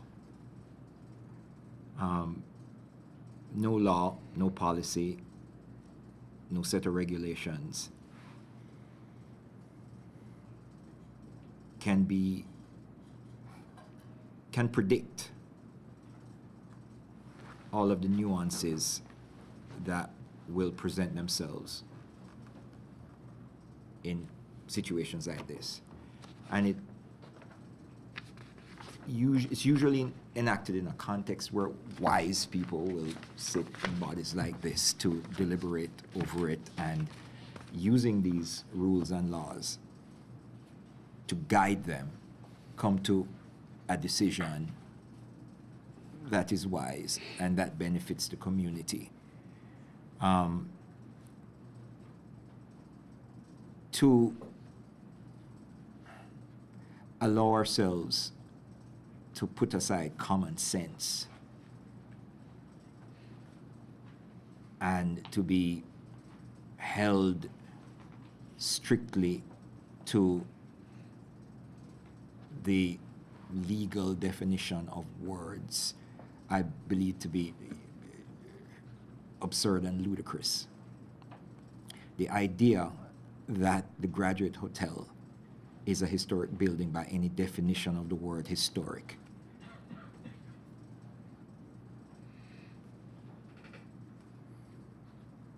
is just ludicrous. And the fact that we're being asked for a second time to deliberate on this matter when nothing new has been brought to the table, when I think this body had expressed the opinion that this is not worthy of historic protection, is an absolute waste of our time. This building is not historic. It does not deserve historic protection. I have not seen or heard any argument that would make me change my mind, and I will be voting no. Thank you, Bernard. Bill? So, just make a couple comments here. I won't call it a privilege, but I worked in a highly regulated industry for 34 years. 26 years as a senior executive, where I got examined by federal regulators, state regulators once a year. And one thing that I learned very quickly was federal law always rules. The state can come up with whatever they want. Even a local municipality can come up with whatever it wants. But the Fed is the top of the house, and I always had to answer to the feds. So that's a point. So when we talk about historic preservation, what historic preservation is about, Duncan said it way better than I could ever say it. The top of the house, there's federal guidelines that you have to follow. So that's the one piece that I looked at. The other piece, somewhere within our document when Margie was reading it, there was a statement where it says it has to be historic, period. Now, if you just read that very quickly, you miss the fact that it says period. But if you read it slowly, the way it's written, and then there's a period, that leads me to believe is the author said it has to be historic. And then what I found really valuable is I don't usually get to have the author that I can ask questions of, let alone hear from the author. And we even have the author sitting here telling us exactly what the scope and intent of the rules that we have to follow, how they were written and what they were meant. And then the final piece is, when I look at the property itself, which is a beautiful property, it's one of the most beautiful properties in Bloomington, but it's only 6 years old, which means it's not historic. So I would also be voting no on this. Okay, thank you, William. Karen? As an advisory member, I also would affirm that this is not an historic building. I can't even imagine how they'd begin to write guidelines for themselves. It's just makes no sense to me in terms of the purpose of historic preservation. All right, thank you, Karen. Jeremy? Everybody's done a really good job of capturing my thoughts on this. I do not think that this structure qualifies. Per the code, being able to say it has a significant character, any of those sorts of things, how can we tell if it's significant or if it exemplifies anything about culture or politics if we've only had really 6 years to evaluate it?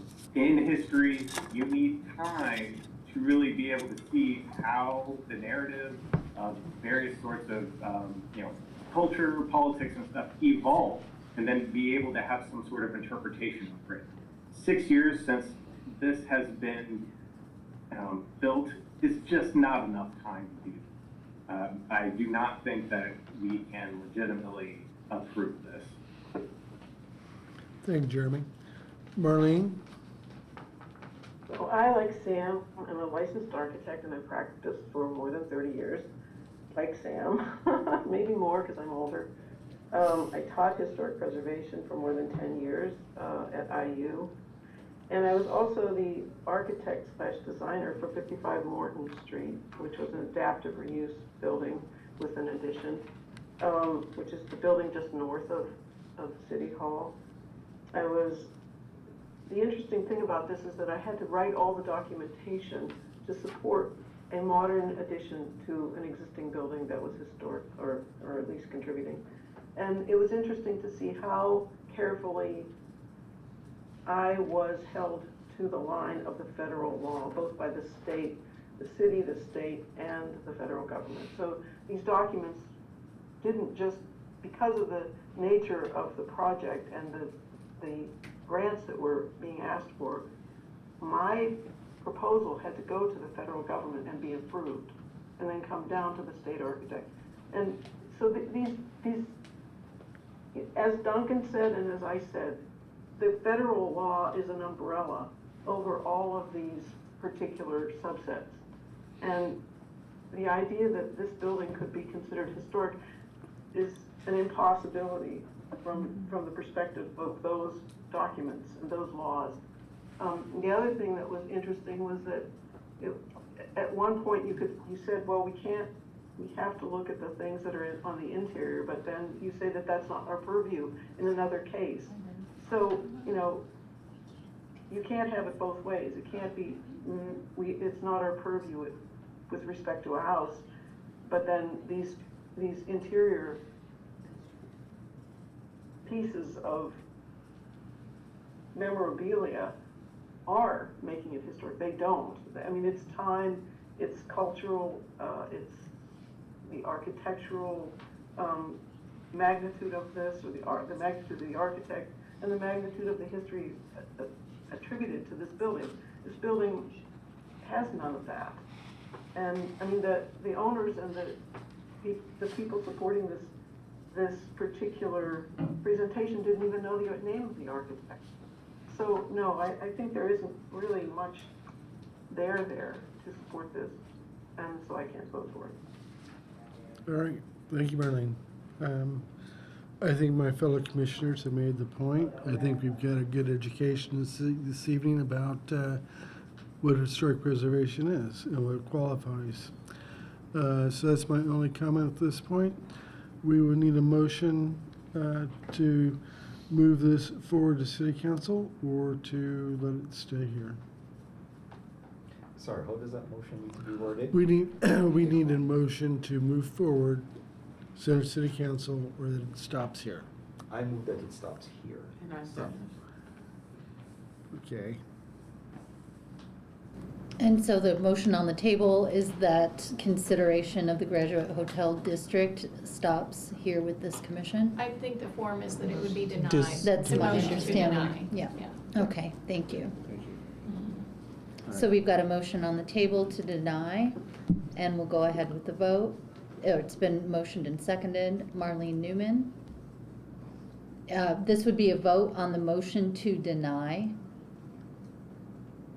Yes. Daniel Schlegel, Yes. Sam DeSoler, Yes. John Saunders, Yes. Elizabeth Mitchell, Yes. Bill Folk, Yes.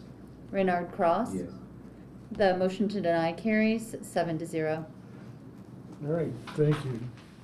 Thank you for your time this evening. Thank you for your consideration. I know we've taken up a bunch of your time. We do appreciate it. Margie, and thank you for your team as well. We do appreciate your very thoughtful consideration of our petition. Great, thank you. No, do we have anything under new business? No new business? Old business? Nothing? Nope. Okay. Do we have any commissioner comments? Can we get an update next meeting about Second and Fest? If there is one? Can we have legal reach out to them, or somebody reach out to them? and- Yeah, he was going to reach out after his vacation that night and send an email right now, make sure, see what his status is. Do you guys need to talk about work session meeting? Are you guys gonna talk about that? Which one's Should we talk about Is that with the title? Do you want to try and coordinate a date for the work session? Right, there was a meeting earlier today that unfortunately was canceled. I'm so sorry, Renard showed up for it, and that was simply, I had sent a notice to HT because it's a meeting of commissioners, it has to be noticed. I hadn't added it to the right city calendar, so it didn't get the other kind of notice it needed. But basically, just an educational session going over the commissioner's manual. So if there's another time that would work to schedule that, I think would be helpful as a group to just go through that again. So we have a date in mind? Would before the next meeting work? Directly Also, prior? right, is 4 p.m. a good time for people? No. Right. You're very clear about that. Mhm. What if we did it at the same time as the regular meeting on the next week, on Thursday? Since we don't have a regular meeting next Thursday. It's council budget, and all of us will be in the council We chamber. could do it on an off Thursday, though. Yeah. I have board meetings on Thursdays. So that'd be good. Why don't we look at some dates I'm and just- flood some Okay. dates around? Yeah, we can figure it out. Yeah. Mhm. Do a poll? Why don't we talk sometime about doing? Yeah, a poll regional- might be nice. Yeah, we haven't, we Mhm. But have in time November. in November. Okay. And I think that's maybe. So you guys want to get us all together and soon. go through things? I think some council members might like to, maybe. We've been trying to get on their agenda for work session, and I think they've been watching meetings and are interested, maybe getting a little bit more interested in have conversations, if they can fit it in their calendars. Okay. Well, that would be another meeting. Yeah, that's the Right. retreat, that's what we're talking about, the retreat. Okay. So you will float out to all of us some dates for us to decide upon? Very good. So let me just add something. So traditionally, we've had a retreat meeting once a year. And that's usually the time in which we do this sort of thing. We review whatever issues seem to be current and pressing. And we schedule for, an hour's meeting isn't going to be enough to deal with any guidelines of any kind. And so I suggest we schedule a retreat and at least a half a day. I will say, I was speaking with BRI, Steve Wyatt, about trying to find a room in Hinckley Garden Farmstead in November where we could have a retreat. And he said that it should be available around that time, so I can get with you guys about finding some dates that might work. Is that place big enough? It's been held there before, but it's been. No, I mean, but I'm thinking you're suggesting that additional people come. I'm not, usually when we've had a retreat, it's just commissioners and, commissioner advisors and usually a hand representative and sometimes there's legal, sometimes there's not. I mean, I've been to many of them and they're not all the same. So, I mean, we had one at Cascades one year. And it had a picnic. Well, it's gonna be getting kind of cold, so.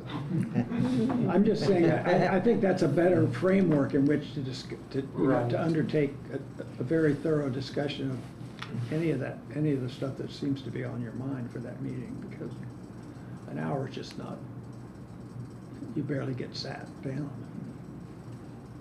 It's not enough. The meeting at the farmstead was fun when we had one. It was chilly, but it was fun.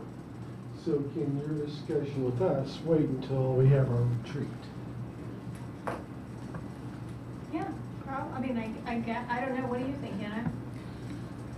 I think that it's up to you all, what you want to do, Noah. I think that having, I would say that other boards and commissions do gather regularly prior to meetings just to touch base on certain guidelines that are coming at them in the near future. I don't think that that's a bad practice. I think that retreats are also very helpful as well. So I don't know why one precludes the other. So you're thinking of these, maybe scheduling work sessions prior to the meetings to just go over the agenda? We do That's it like with your RDC, we do it with other commissions, just to talk about some of the items that we're allowed to. And that has to be publicly noticed. Yes, Right. yes, it does. So basically, I mean, the downside of that for some of us is that now it's an hour preface to a meeting that we know is gonna take 3 or 4 hours. And if you're gonna do that on a regular basis. I wouldn't think a regular basis, it's intermittently. So, I mean, I agree that if there's something, I don't know if this is true or not, but if there's something that seems to be pressing, then we should talk about it sooner rather than later. My comment was just that, in order to get any kind of in-depth discussion about this stuff, right, which I think we deserve, you need more time than an hour. Yes. This session, the purpose to me seems kind of vague. Was there anything specific that was going to be discussed had we had the meeting at 4 o'clock? I think that when we did receive, and I think some of you guys were on it, a complaint from a petitioner about the tone of these meetings, went to the mayor's office. You're all mayoral appointments subject to approval by the council. The mayor did call the petitioner. It took the time to address that concern. I don't know if any of you reached out to the petitioner to address that concern that was raised, but I think that was something we were going to talk about, just to make sure that we are conducting, as somebody mentioned here, being public servants and just make sure we keep that top of mind. Okay, so again, forgive me if there's an email that I missed, but I don't know about this. Bill nodded, which would indicate that you know about it. There was, I think Noah sent it out to everyone with some verbiage, and there was an email from the gentleman, a letter from the gentleman, which was the big house that was on the near west side, the new construction. I can't remember the gentleman's name, but he had sent in a letter, and I think there were some comments about 1 or 2 other people who had also complained. And I know I reached out to that gentleman as well, and responded back to him after I received it.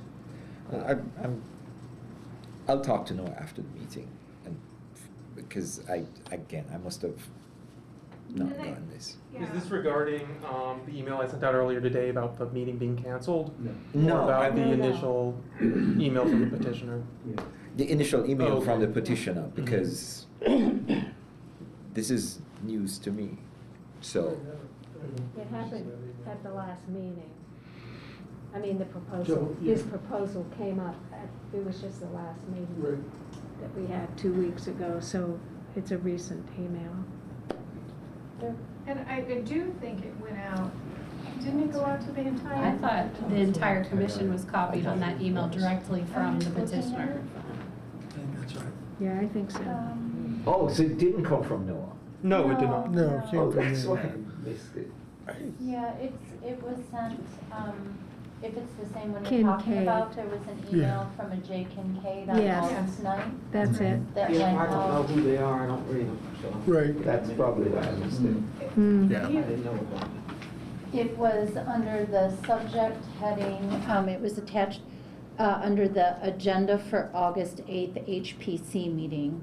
So it was a response to that that could be chain? why also, it seemed like it was a response in that email chain.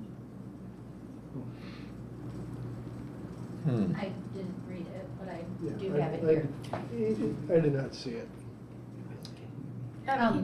It went to the mayor, it went to WFIU, it went to the HBC members. It was August 9th, and he followed up, thanked you for granting the C of A, and then addressed his concerns.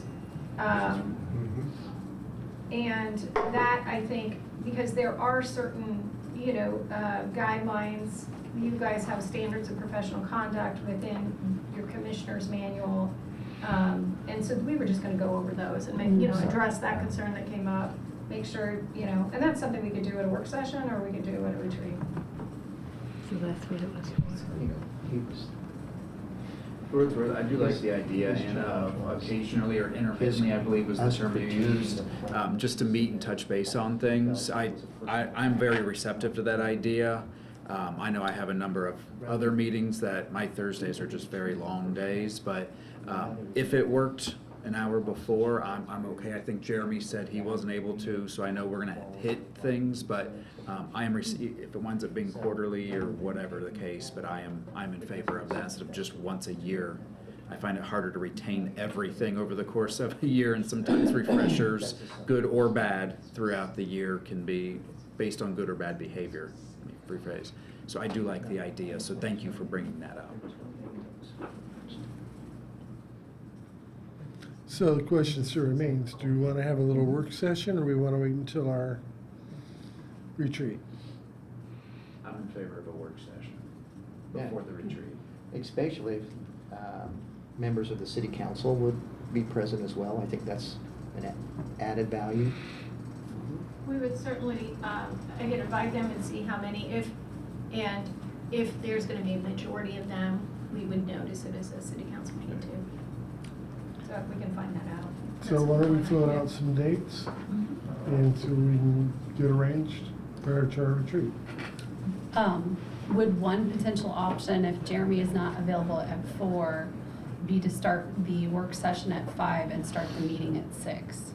If it was a limited agenda with only 1 or 2 items? Oh, something I was thinking is, Daniel said, what is it, every third Thursday you have a meeting? Yes. And this meets second and fourth Thursday, so if we could do a first Thursday of a month, that's a time when people will probably be available, yes? I'm sorry, I'm just trying to clarify what this work session, I think it was mentioned that there'd be a public notice. Would members of the public be present during that work session? Yeah, they have to be. If the HPC meets, you guys are a governing body subject to the open door law. So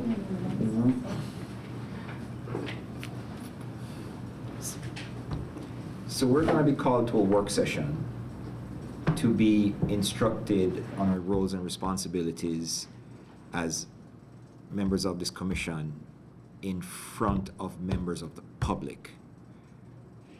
I don't know, but that kind of comes off to me as a public scolding, especially if it was in reference to a complaint that was made. And this is just my personal opinion, that being called to this meeting based on a complaint to be instructed, guided, educated on our roles and responsibilities in front of the public seems to me almost like a public reprimand.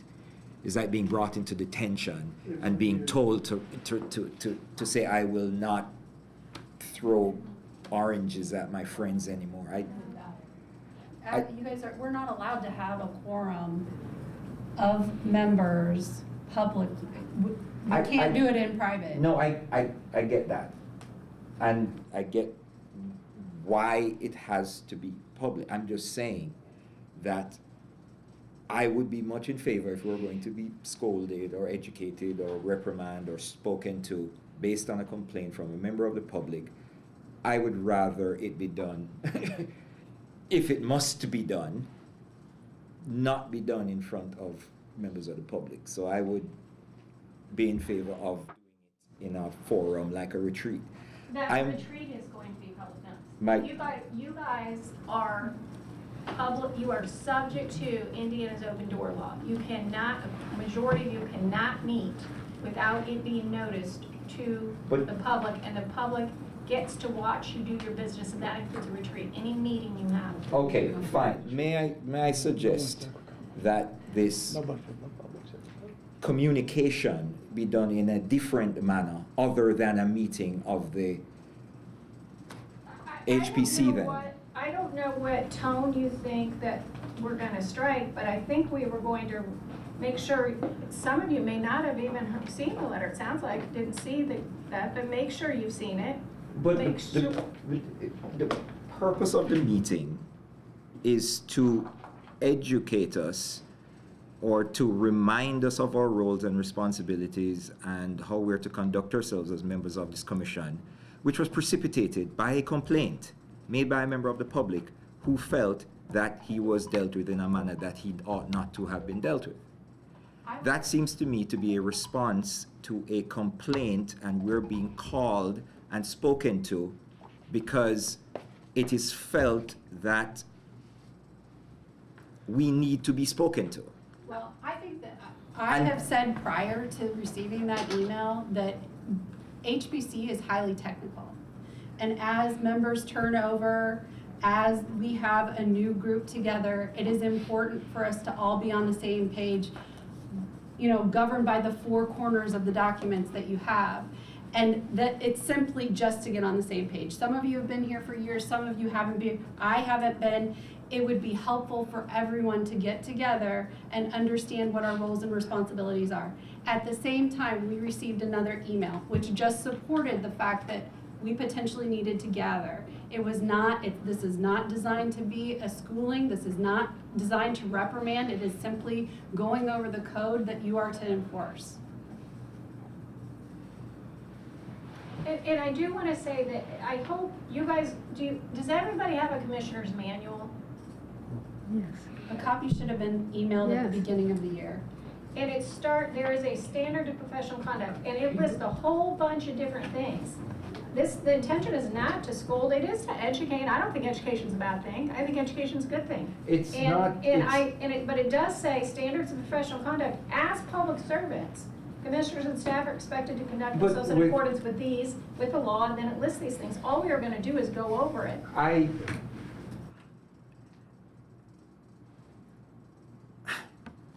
Never mind. I mean, I should not have to explain. It should not be this difficult to understand that the juxtaposition of these two things in this context gives the impression of a public scolding. Whether it is or it isn't, you have a member of the public ranking a complaint. It was read, using your words, by the mayor. Then it was determined that we needed to be educated about our roles and responsibilities. And you're telling me that those 3 or 4 things happening in succession doesn't create the impression of being... I don't think it does. I think it creates the impression of being helpful and instructive. Okay. But I guess you can take it however you want. And I would remind you that this is a public meeting and it's being recorded, and you are all mayoral appointments subject to council approval. Nobody is disputing that. No, nobody is disputing any of these things. My comments were not saying that none of these things aren't relevant individually. But if it is that this is so important, I think before I attend a meeting, it is fair to say what specifically is the issue with regards to the complaint. There was another email. I would like to know what it is about these two emails that were so egregious that it needs to be dealt with in this way. I am asking for information. And we shared it. We shared it. But We not to shared- my satisfaction.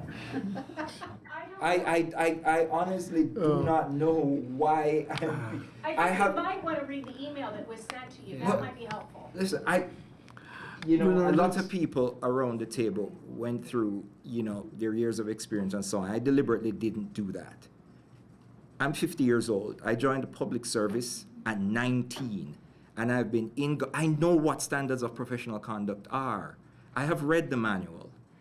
So if it is that there is no new information, then what is the purpose of this meeting? We're all capable of being emailed a copy of the manual, reading it through, and professional enough to adhere to the standards set forth therein. So it is difficult for me to believe that this meeting is solely for the purpose of educating us on guidelines that we are well aware of and that is present for us to read in documentary form. What new information is going to be presented at this meeting that can't be told to us in an email? And I would really sincerely like an answer to that question. Well, it gives us a chance to discuss the issues in a public setting and for us to have like a conversation. I'm happy to have, a conversation. If the public has issues with how we've conducted meetings, we need to address that and make sure that we're understanding what the issues are and we can talk through them. I see nothing wrong with that. We're a public commission, so we should do that in front of everybody. But that's not how this meeting was described. Bernard, It wasn't. This meeting was described to continue to educate us on the guidelines on our roles and responsibilities and our standard of conduct as commissioners. It was not said that, hey, there are people who have issues, we need to be present so these persons can come and say, hey, we have an issue with you.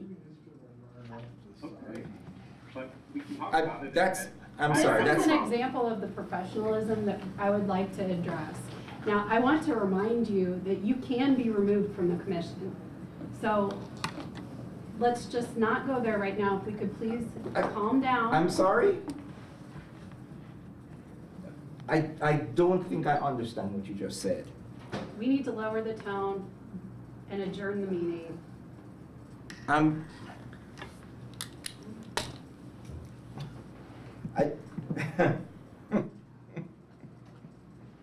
From a legal perspective, I do have a concern that a member of a public body doesn't want to meet in public. I do. I did not say. Let's just end it here, Bernard. Move forward and adjourn the meeting for the night. I think you made your points. I think they made their points. And let's just get through this. Thank you. All right. Clarifying the meeting is adjourned. Do we have any public comments at this point? I don't hear it.